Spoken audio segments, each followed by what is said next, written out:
लड़की को अभी अभी घर लाया गया था। दत्तक बहन ने एक ऐसी ड्रेस लाई जो जादुई तरल में भिगोई गई थी। जब तक लड़की उस ड्रेस को पहनती रहे तब तक उसे एलर्जी होने लगती थी और उसके शरीर पर दाने निकल आते थे। वह चाहती थी कि लड़की परिवार की मिलन समारोह में शर्मिंदा हो जाए। उसे नहीं पता था कि लड़की ने पहले ही सब कुछ देख लिया था। जब लड़की दरवाजा बंद कर रही थी तो उसने गलती से दत्तक बहन का हाथ पकड़ लिया।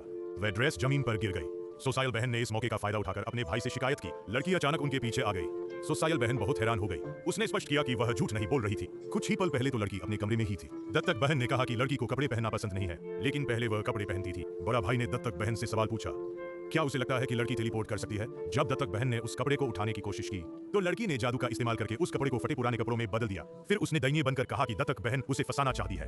बड़ा भाई दत्तक बहन से निराश हो गया था। लड़की ने कहा कि दत्तक बहन बहुत ही मूर्ख है। पता चला कि लड़की के शरीर में एक मंदिर की कन्या की आत्मा वास कर रही थी। 3 दिन पहले दत्तक पिता ने लड़की को तहखाने में बंद कर दिया ताकि उसकी जैविक बेटी अमीरी से जी सके। मंदिर की कन्या ने जादू का उपयोग करके समय को ठहरा दिया। उसने मूल लड़की को बदला लेने में मदद करने का फैसला किया। जल्द ही वह लड़की अपने परिवार के पास वापस आ गई।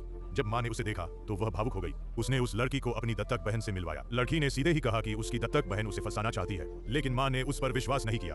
उसने लड़की से कहा कि वह दत्तक बहन से माफी मांगे। उस समय दत्तक बहन ने लड़की का हाथ पकड़कर मदद करने का नाटक किया। वह जानबूझकर गिरकर लड़की को फंसाना चाहती थी।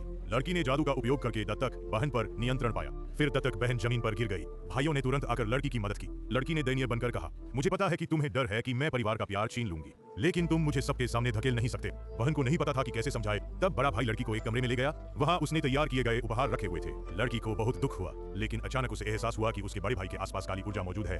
लड़की ने कागज पर कुछ जादुई चिन्ह बनाए। उसने अपने भाई से कहा कि वह शहर के बाहर न जाए। उस रात लड़की की चेतावनी की वजह से भाई ने गाड़ी को चौराहे पर ही रोक दिया। फिर भी एक सड़क दुर्घटना हो गई। माँ का मानना था कि यह लड़की दुर्भाग्य लेकर आई है। उसके वापस आने के बाद से परिवार को कई समस्याओं का सामना करना पड़ा। गोद ली गई बहन ने भी दावा किया कि इस लड़की ने उसके भाई को नुकसान पहुंचाया है। जब वे लोग उस लड़की को घर से भगा देने वाले थे तभी उसका भाई घर वापस आ गया। उसने सबको बताया कि इस लड़की के बिना वह सुरक्षित रूप से घर नहीं पहुंच पाता।